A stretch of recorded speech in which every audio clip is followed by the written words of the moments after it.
Welcome. My name is Jane Willis Mayer, and I am the Director of Employer Relations in the Office of Career Management in the Darla School of Business at the University of South Carolina.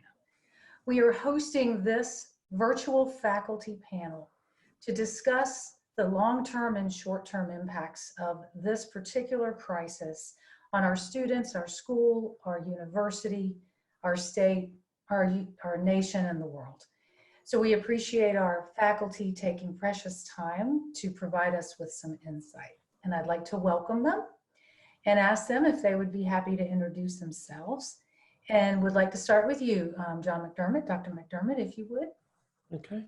Hi, I'm John McDermott. I'm a professor of economics, and I specialize in growth and development and macroeconomics.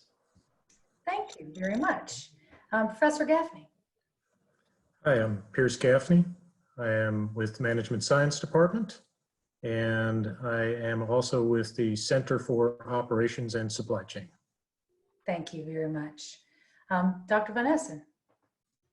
Thank you. My name is Joey Von Nessen. I'm a research economist in the Division of Research in the Darla School of Business, where we focus primarily on applied economic research.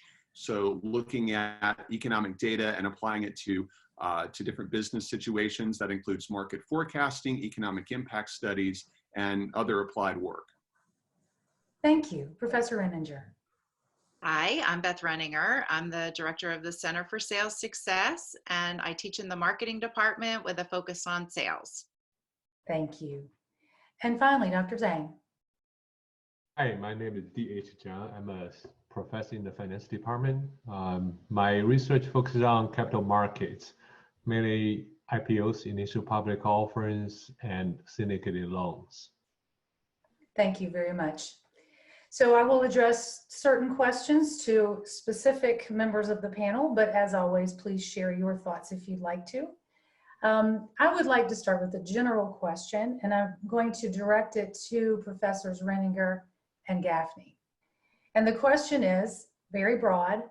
In light of this COVID-19 crisis, what can 2020 business grads expect to find in the marketplace?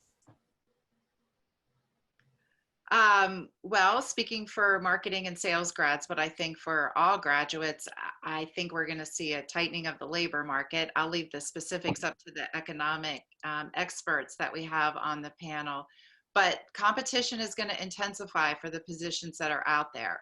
If you are a junior and you have an internship, that's great. It is going to be hard. There's going to be pressure on employers to maintain intern programs given the realities of businesses right now. If you are a senior that is graduating and you have an offer in hand, I think that's great. But for anybody that is still looking for a job, I expect there's going to be more competition. I spoke with a sophomore yesterday and said, I think that if you're a sophomore trying to find an internship, you're going to probably find more people competing because the number of internships that are available will be fewer. That said, I think it's a great opportunity. I'm a big believer in adversity always presents opportunities. So for students who have strong skills and the ability to communicate and research companies and a clear idea of what they're looking to do, I am a little biased about sales because nothing happens in business until somebody sells something. And so I think we see a strong demand in sales for full-time grads as well as internships. Just may see some redistribution across different industries than what we've seen in the past. Absolutely. Thank you. Professor Gaffney. Yeah, I think I would concur, certainly with the aspect of the tightening of the labor market. Anecdotally, I'm starting to hear from certain companies that are already thinking about hiring freezes through the first half, possibly into the third quarter. And anecdotally too, and again, sample size of one here, I have heard of companies reneging on current job offers. So I certainly think that's going to happen, but like Professor Renninger just said, it really is about your skill set. And yes, I think sales is not going anywhere. Likewise, supply chain is not going anywhere. And in fact, I think if anything, I would think supply chain is actually going to be more in demand, because what we've certainly seen is the constriction of supply chain traffic, because most of the goods are coming from China and Wuhan in particular. So we'll certainly see people and companies looking for students with skills to come in and manage risk in a supply chain and to help diversify supply chains as we go forward. Absolutely. And we in the Office of Career Management have heard of internship programs being canceled as well. But we've also had some industries ask us to push postings so that they can get more applicants. So with that, my next question would go to Dr. Van Nessen.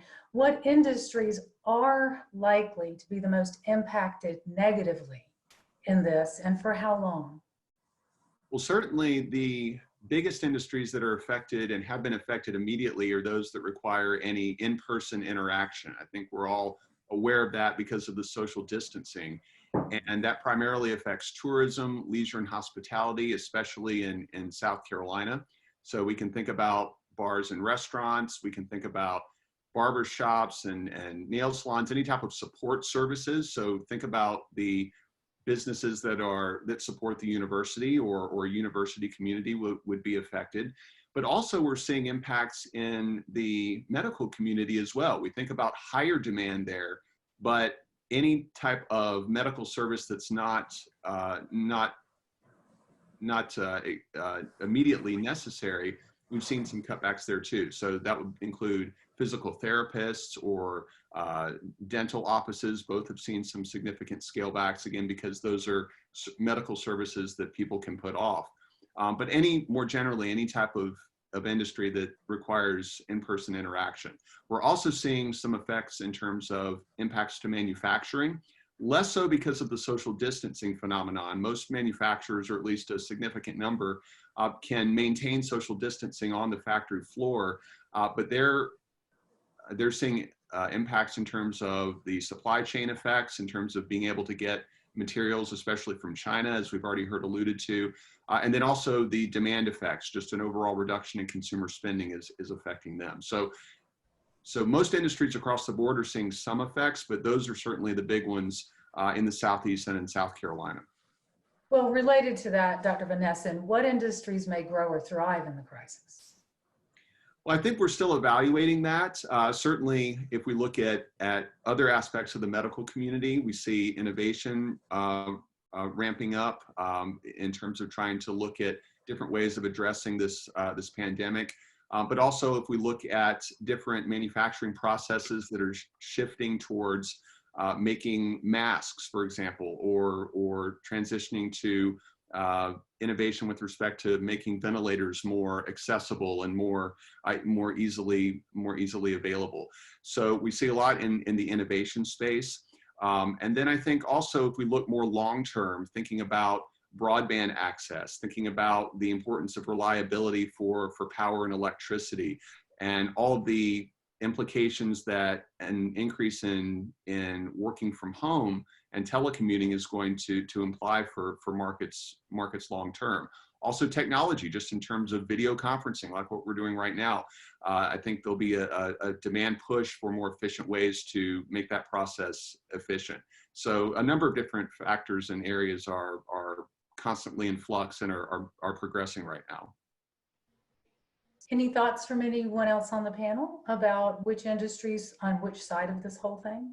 Well, I would point out the food industry. There's been a big increase, or at least no slacking off in the number of people, the amount of food that people need, and therefore the transportation of food is still high.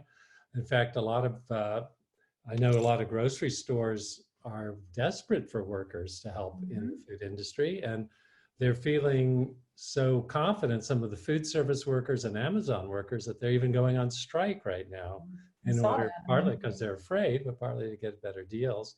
So there's certainly some dislocation that way. FedEx is hiring, Amazon's hiring. So it's quite interesting that some industries are actually doing very well right now. Well, clearly the world will be a different place after this, requiring different skill sets and different abilities to flex and pivot.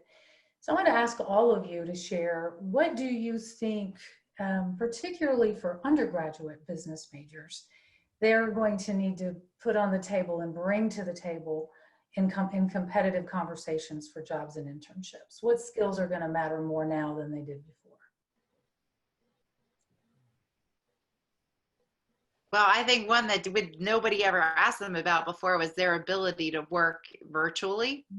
And the good news, I've already told my students to be prepared to talk about this in an interview. They are doing school and all of their classwork online and virtually, group projects, solving problems, gaining new skill sets, and none of that is happening inside a classroom. And what makes it different this time is they didn't sign up for that. It's not like an online course. This was, you know, a traditional university experience, and on a quick pivot looks completely different. So their ability to adapt and adjust to that is a good proxy for their ability to adapt and adjust in the business world. And I think that that plays in their favor. And that is not necessarily a point of differentiation right now, but it is going to be a point of necessity for businesses as they hire people to know that new employees can do that. And I do believe, coming from a corporate background that included many years of managing remote teams and performing as a teleworker myself, it's a different kind of skill set. It's a different kind of environment. And it's one that saves companies money. It provides flexibility and adjustable, work-life balance that a lot of millennials and Gen Zs are looking for. So there's a lot of advantages to it. And this just made it something that everybody did simultaneously. It wasn't just a one-off program here and there. Sure. And I think following up on that, more generally, communication skills and presentation skills, which are always very important for any applied business major, is now changing as well. And the ability to communicate effectively and efficiently and clearly is more important now than ever, because the ways that we're communicating are changing. And in some cases, it does make it more challenging to communicate ideas when you aren't in person and you don't have necessarily the traditional ways to think about interacting. So as important as presentation and communication skills already have been, I think we could see that even more so now. Gene, can I add something? Question of motivation. Sorry, I'm interrupting someone. Why don't you go ahead, Piers? So I was just going to add to what was just said earlier, but I think in terms of self-motivation, right? Mm-hmm. One of the better behavioral questions that are commonly asked in an interview is, tell me a time when you had to overcome adversity. And so you sit here and you say, oh, wow, gee, everything we're doing every day is overcoming adversity, because the change is literally by the hour. Yeah. So how do you stay motivated in that? How do you get up and, get in front of your computer at 8:30 in the morning and work full 12 hours or whatever is expected of you? And how do you do that remotely and across virtual teams that are covering global time zones? So all of these skills become incredibly important going forward. Yes, I want to continue what I tried to start a minute earlier. I do want to add one more thing here. I agree with all have been said, but one thing will remain the same. All the analytic skills, data analytics, all those things will remain in high demand. I don't think that will change. So with all the discussions, I don't want to, us to lose focus on our strength, like data analytics and stuff like that. So that will be in high demand regardless what happens. I agree with DH on that. And I just wanted to point out that we've been here before. Back in the late 90s, early 2000s, we talked a lot about the death of distance and is the factory obsolete? Is the office obsolete? Are we all going to work at home? Because the internet was kind of newish back then. And I found a paper I written back in 2000. I was commenting on economic historians' views on the factory and the rise and fall of the factory. And he thought, and many thought, that we would end up working a lot more at home. And I have a few reasons to be skeptical of that. I think this is going to push us more in that direction. But I wonder if it's going to kind of finish off the office environment, or we'll just go back. And one of the big things Pierce sort of alluded to is motivation and monitoring. You know, I think in the university setting, this is kind of second nature to us, because what we have to do is teach, or we have to produce research, and both are very high. They're like piece rates in the old days. It's quite visible what you're doing. But I think in a lot of times, maybe in office settings where we pay by the hour and not by kind of the result, it may be a little more difficult to monitor. So I think self-motivation in this is going to be very important, and for employers to realize which employees are motivated. On the other hand, something like Zoom might be able to pick out who's shirking a little easier. You know, we're all sitting here and I'm saying nothing. You guys, you know, see who the shirker is. So it could go either way, but it's going to be a fascinating next year or two. It will, for sure. Similar question. So we have several specialized master's programs at the Darla Moore School of Business, as well as our MBA programs. Is there now going to be a different expectation of skill set and or management style or management need of our graduates than there was before? I think DH was absolutely right when he said a lot of what we do can't change. I mean, the big data problems, the big data issues and fascinating things there are not going away. Our students are still going to have to be analytical, but as Pierce and Beth have talked about, there are going to be some changes in you know, the communication skills and things like that. They'll probably be more highly valued. So. It will be interesting to see. It'll also depend, I think, if they go into a position where they're an individual contributor. It's one thing to work as a specialist or an analyst when you're working remotely and all you're doing is really your work, what's in front of you. As our grad students step into leadership positions and they're trying to figure out how to develop their leadership skills and manage across an organization. One thing that I agree, the hard skills aren't going to go away. Managing collaboration in a virtual environment can be very challenging. That's one thing I think is so great about all the group projects that are still going on with our students, because they are figuring out how to do that now. Throw a dose of leading a team virtually and you've never really met them in person, or trying to learn how to integrate yourself into an organization, add value, learn the politics of an organization virtually versus being in the office. They're going to have to be very astute. I think they will have the skills that they need, but maybe the recipe or the combination of exactly what they use and when they use it might just adjust over time. Good insight. So totally change of sort of a conversation a little bit, and specifically would like to start with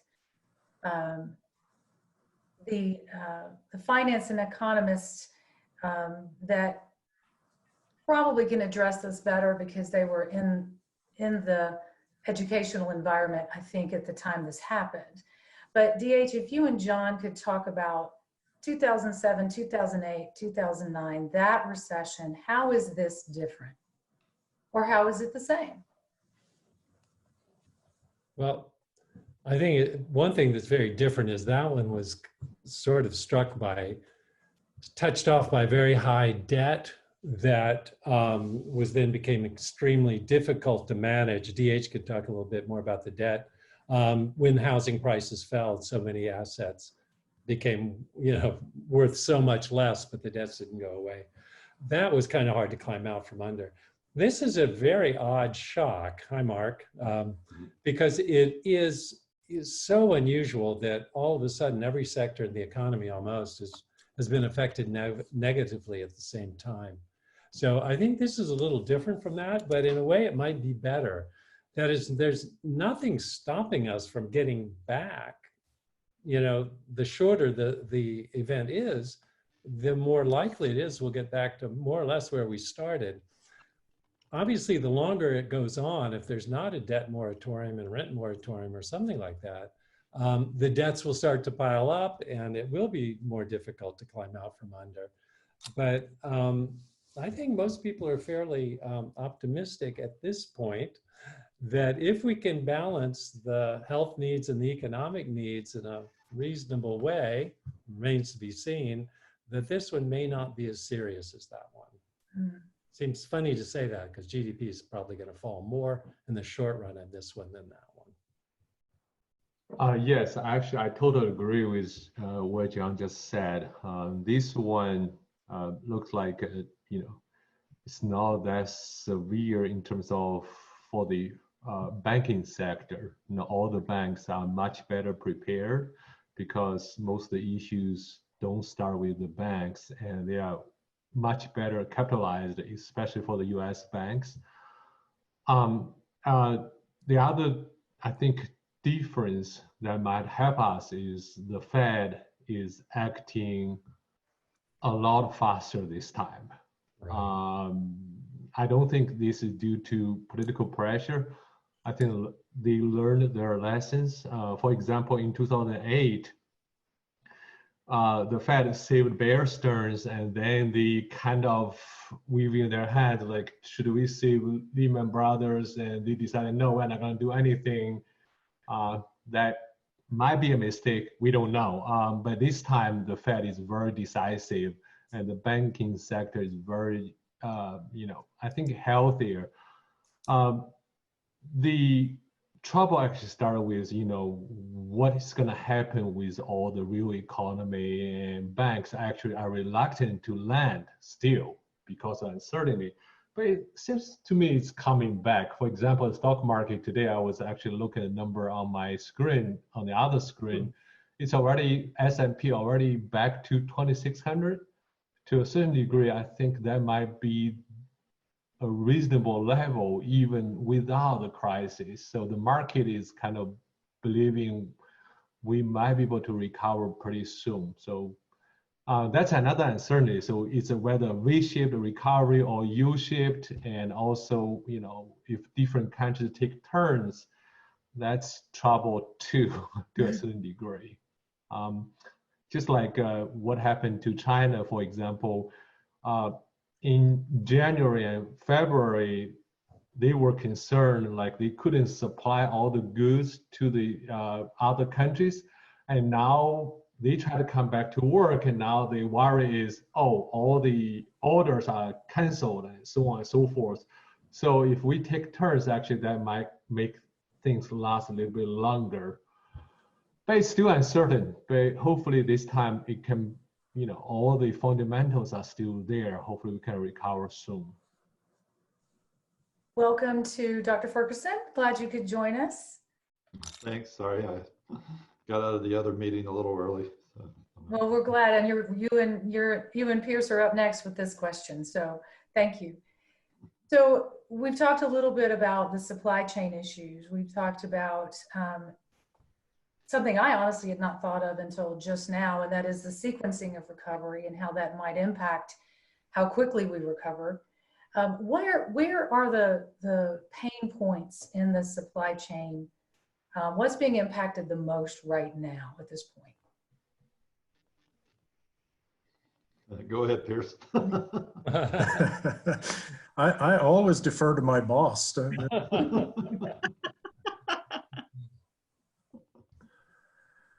I don't have a very straightforward answer for that, but I would certainly have to look back at automotive companies in particular because of their propensity to have a lean supply chain. So you take BMW upstate as an example. They've got suppliers not far from them, but inside their four walls, they keep 2 hours of inventory. They stop for a minute, it's bad news. It's a car that they didn't make. It's a car they didn't sell. So I would certainly look to those types of supply chains that don't have a lot of inventory, that have practiced that sort of lean propagation all the way back to raw material. And you sit back and say, if there's one hiccup, boy, that's trouble for everybody. And so they will probably take a little bit longer to recover. The good news, of course, for them is they do have the infrastructure in place. So similar to the comments we had about how the financial sector is better positioned to recover, the supply chain, I think, too, is maybe a little bit better positioned to recover.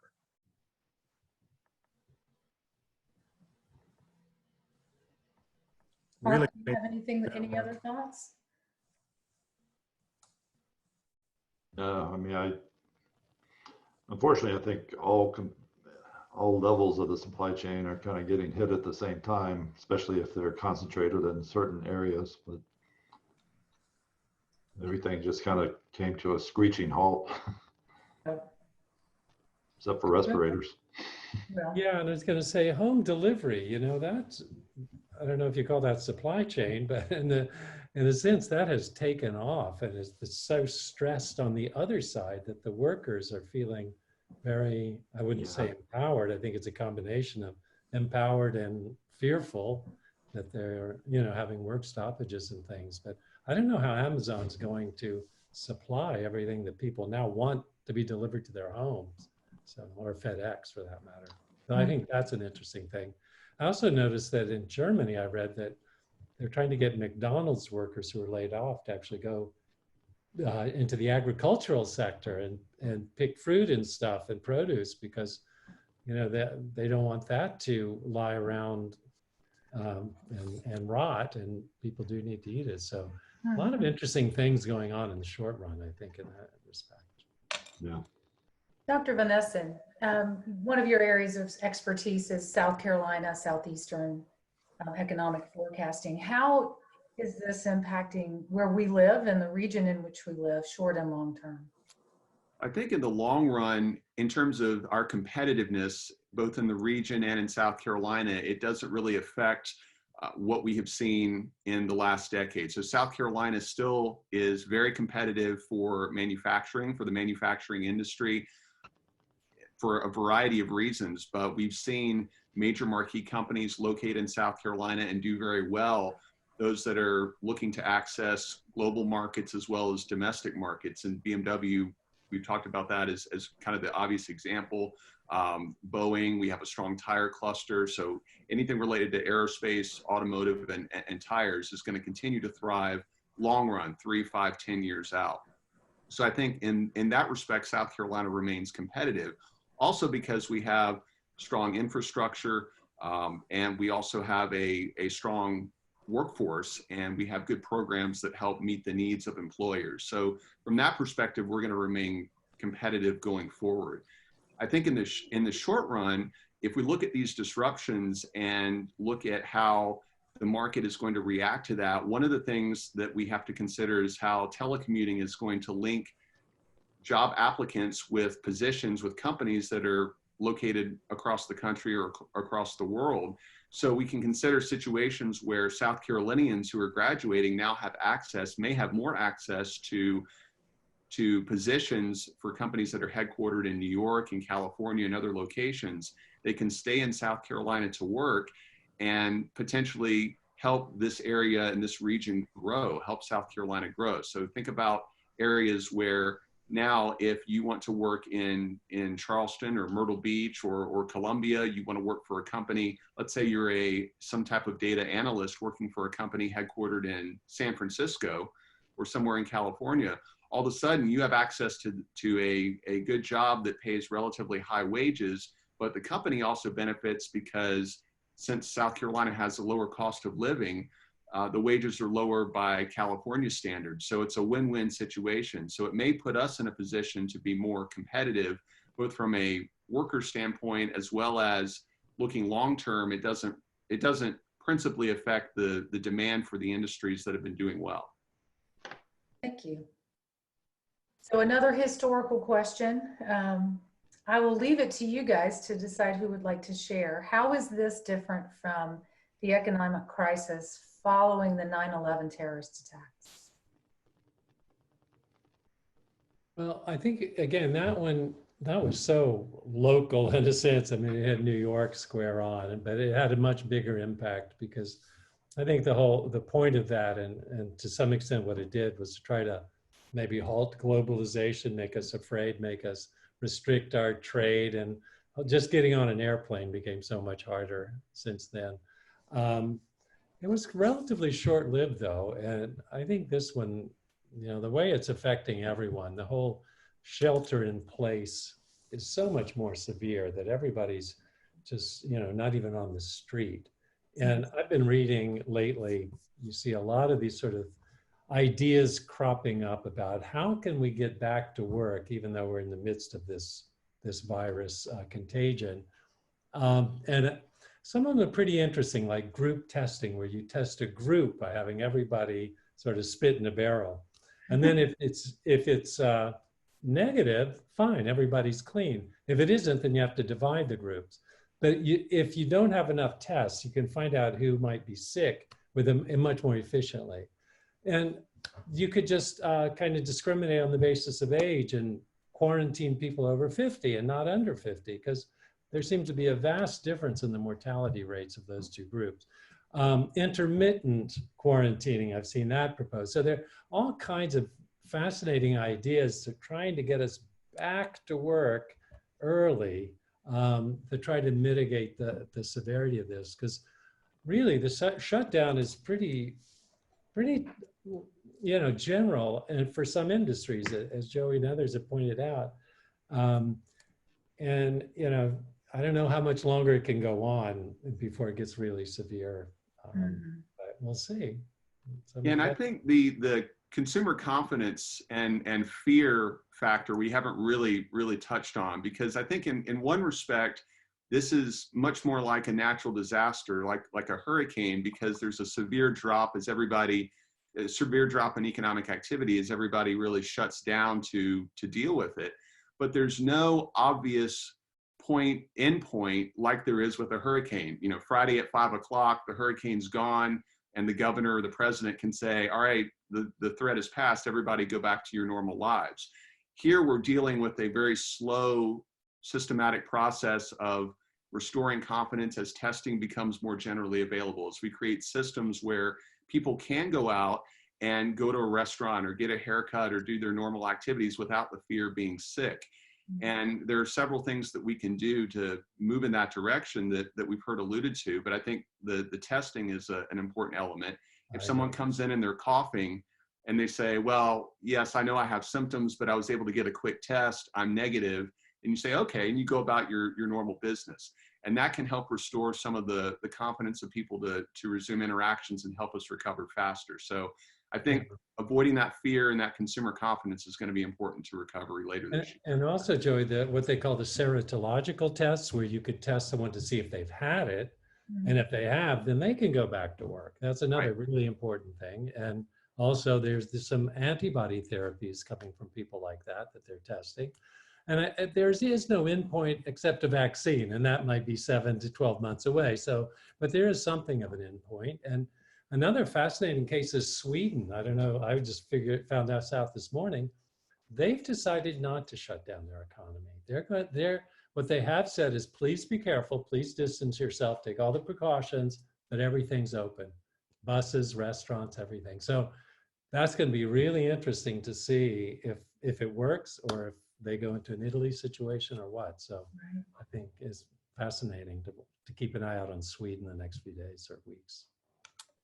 Beth, you and I were talking last night on the phone, and I was unaware that I knew you had worked with Verizon for many years and had been in that industry and worked in that marketing space, but I did not realize you were in New York on 9/11. For you, how is this different? Yeah, how tell you us personally? about that. Well, one thing that I find that's so different about this, and having been in New York on 9/11, trying to get out of the city, having a cell phone that wouldn't work, and sort of the panic and being on the train and watching things shut down, trying to exit the city, knowing a lot of people that lost family, lost friends, and the economic impacts of that, but even the emotional impacts of that in the Northeast. When I found months later and did some traveling around other parts of the country, what I found interesting was it was like a hurricane. It was something that happened to somebody else. Mm-hmm. And while it happened to us as America, not everybody had the same level of intimacy with that experience. This, everybody, we are all humanity, not just within our country. It's not one state or a hurricane's path, the cone of whatever. It's everybody in our country, everybody on our continent, everybody in the world, dealing with it, all of humanity, all at the same time. So for me, the scale of that impact and a simultaneously impact, even if we're separated by a few weeks of who peaks when, I think is one of the biggest things that I see. What it has in common with 9/11, and I've shared this with the students, is the fear. What's going to happen next? Being in uncharted territory, not knowing when will it end? What will it look like? What's going to happen next? Those are some of the things that it has in common, but I do think that there's a benefit. I think this is why people study history, right? Because you look at the past to try to make sense of the present and plan for the future.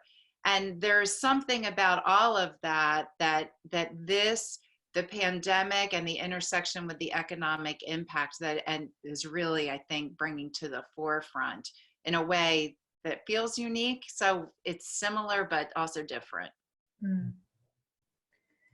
A couple of more questions.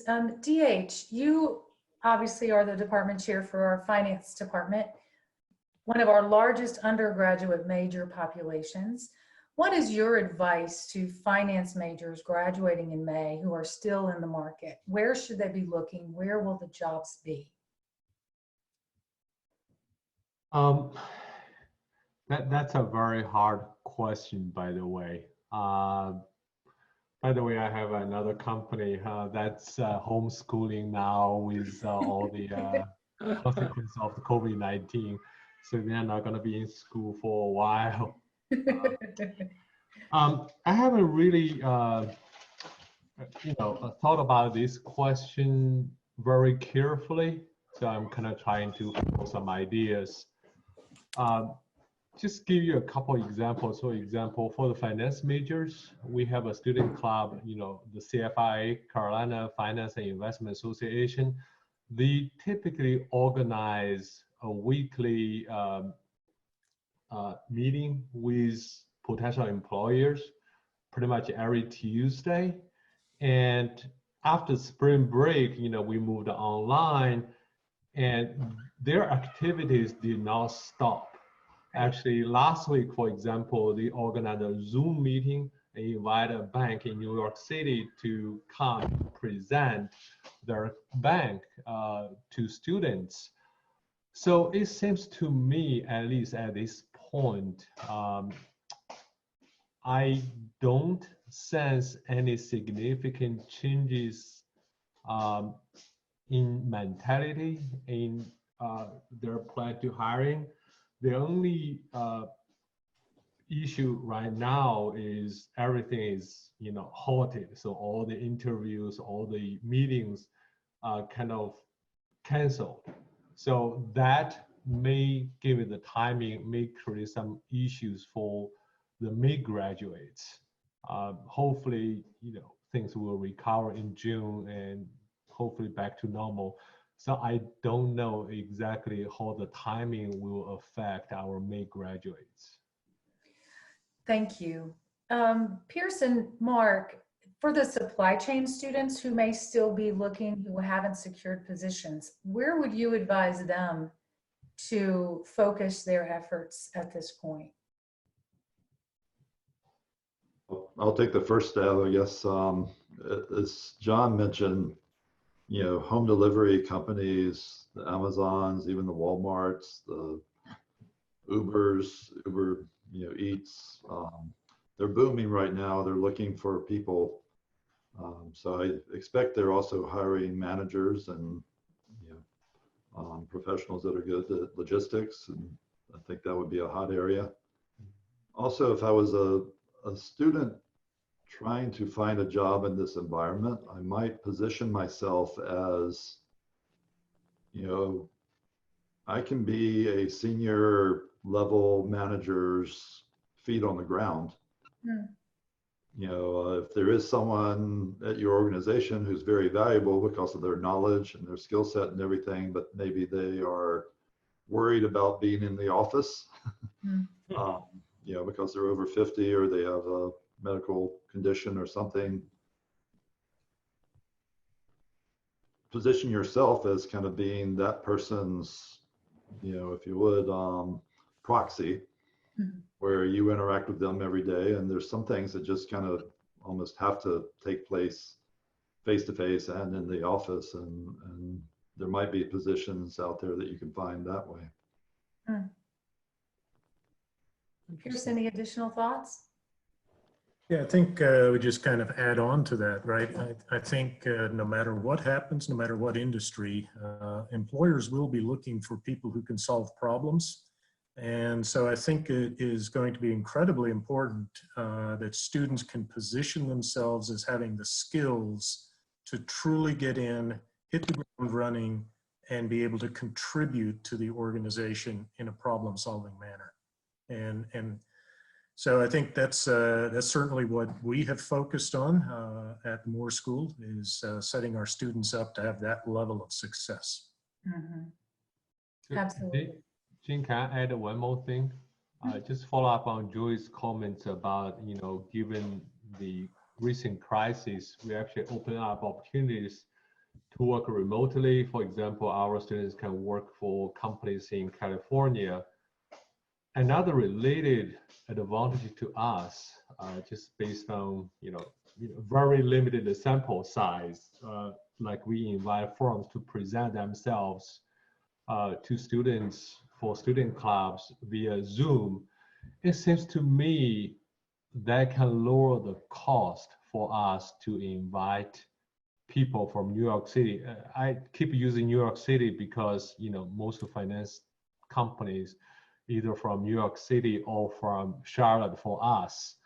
But even from Charlotte, you know, driving down here gonna take time. So if you can do a Zoom meeting with students, no matter in your classroom or to a student club, sitting in your office or in your home, that will be a lot easier. So we should think about taking advantage of that development and maybe bring more people to our students that way. It's a lot cheaper. It might be easier to schedule. Absolutely. We are already having conversations about the fall and how we will manage more virtual recruiting because we know travel budgets are likely to be cut for recruiters, as well as you mentioned time and workload. So we're already pondering how we'll make that happen in the fall. Great idea.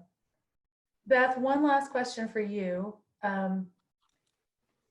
Students that are in the marketing sales majors, same question, where would the marketing sales major look now if they aren't already employed upon graduation?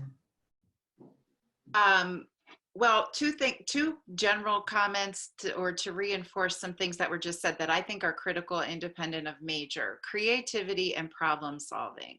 So from a sales and marketing perspective, any good salesperson solves a problem, and you have to know what is the problem that you are able to solve. But every student, independent of major, should be able to say, here's the value I can add to an organization, here's the problems I can help you solve. And a creative approach to that is going to be a differentiated approach. So those are both good things.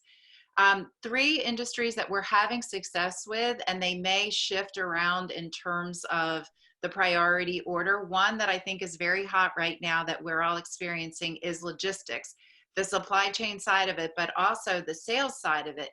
Who do you find that has things that need to be moved, and then who is actually going to do that moving? So that help happens through sales conversations and sales contacts. So that's one. The second one is staffing. There's been great growth in this industry, and looking forward, as pressure mounts on companies to save money and they start looking at their workforce and workforce composition, how many are contractors versus how many are FTEs or full-time employees, Staffing firms can fill critical gaps with the right skill sets at an attractive price point. That matchmaking process happens through sales conversations. And then the final one is tech. And so from a technology standpoint, again, what problem are you going to solve? Companies like Zoom, companies like Microsoft, companies like Oracle NetSuite, companies like Gartner, lots of different companies that are out there that have already been facilitating business growth with the use of technology. That's going to become even more important, I think, as they move forward. So I still see strong growth in those. Some may take a back seat as they retrench, say for small businesses, as they start to get their legs under them again. But I do think they all still have good possibility. And then a final thought. So I speak primarily from a sales perspective, but from a marketing perspective, all of the getting the economic engine going for these companies is going to require companies to go back and say, what's our value proposition? Who are our customers? What do we have to offer them that is of value? What's the right price point for this market at this time?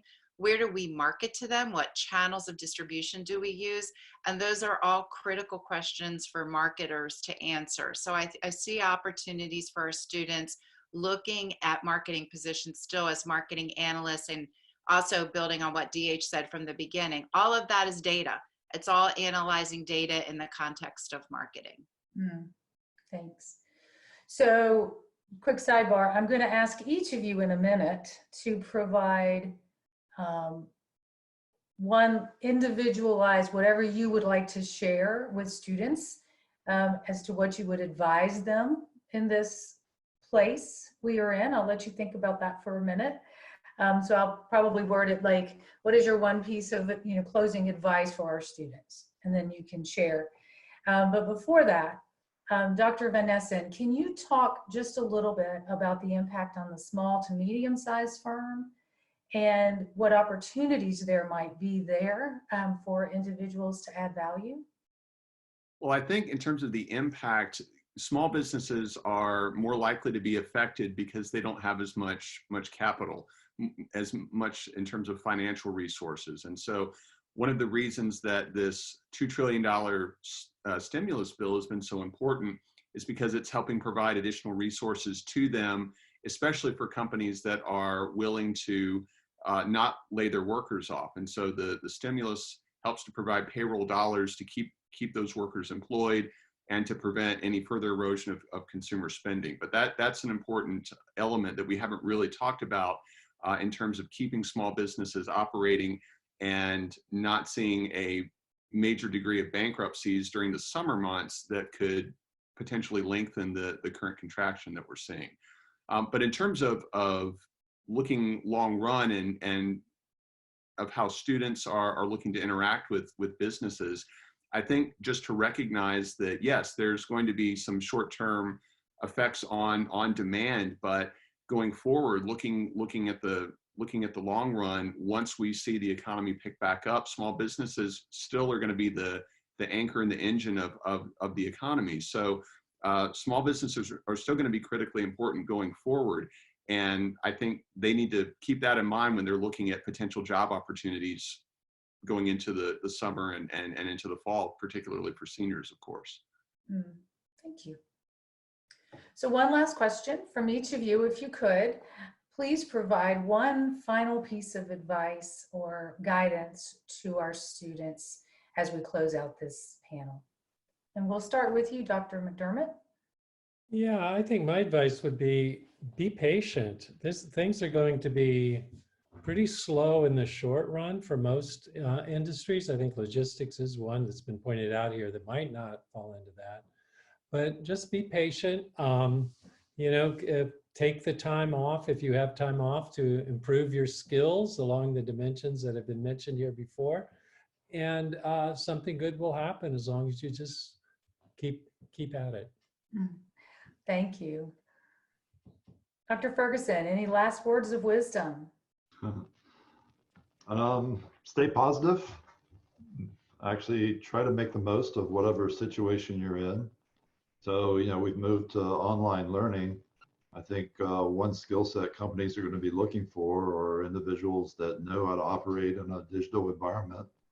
So you can point to your, say success in your online classes as an example. Professor Gaffney. Yeah, I think obviously both great points, but one thing I would stress to students is to take care of themselves mentally during this, right? It's an enormous upheaval.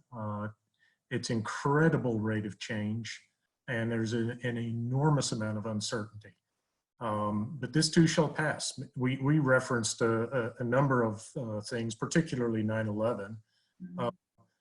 9/11 was 2001. A lot of our students weren't even born yet, so they don't understand what we went through. They don't understand the changes that society went through. We don't know what's going to happen. We don't know what's going to happen in society. So don't let the anxiety of this take over your life, right? This too shall pass, and we're all in it together, and the opportunities will come back. We will be there. Dr. Zhang. I totally agree with what have been said. I couldn't add more, but I do want to emphasize, try to maintain a normal work schedule. So don't let time just pass by. I think that's very important. Dr. Van Essen. Yeah, I agree with everything that's been said. I'd say stay focused, stay positive, recognize that that you're not alone, that we're all going through this, and be comfortable asking for help. If you need help or you need ideas, you need suggestions, and in any part of the area that you're navigating right now, don't be afraid to ask for help, because everybody's going through the same thing, and some people have probably thought of solutions that you haven't, and they can provide assistance. So just don't be afraid to ask for help if you need it. Professor Renninger. It's hard to go at the end. Here's what I would say, I think, to the students. Can you view the present as a gift? And can you take the opportunity to use this time and this experience to improve yourself, invest in skills that matter, prepare and think about who you are and what you are, and how will you communicate that? Don't let yourself get spun up worrying too much about the future, because the future will resolve itself as long as you are prepared and all of you are on your path towards that. And so I think, speaking for all of us, we all have confidence in our students, and we're excited for their very bright futures. And while the short-term future might be a little bumpy, there's a lot that we have to look forward to, and new things that we can't even imagine yet, which will happen on the other side of this. And I would share with the students, in case you're not aware, the Office of Career Management is fully operational. We are virtually available for career coaching, for guidance around strategy, interviewing prep, resume work. On the employer relations side, we are actively engaging with our employer base and looking for new opportunities for our students all day, every day. So don't hesitate to reach out to us as well as to your professors. And to all of these great points, stay positive, ask for help, and determine what value you're going to add on the other end of this, and be ready to communicate that. And don't forget to buy low and sell high. That's always good advice. Wait, and can I say, I've been dying to ask this question. So can the supply chain gentleman tell me what is going on with paper products? Yeah, where's the toilet paper?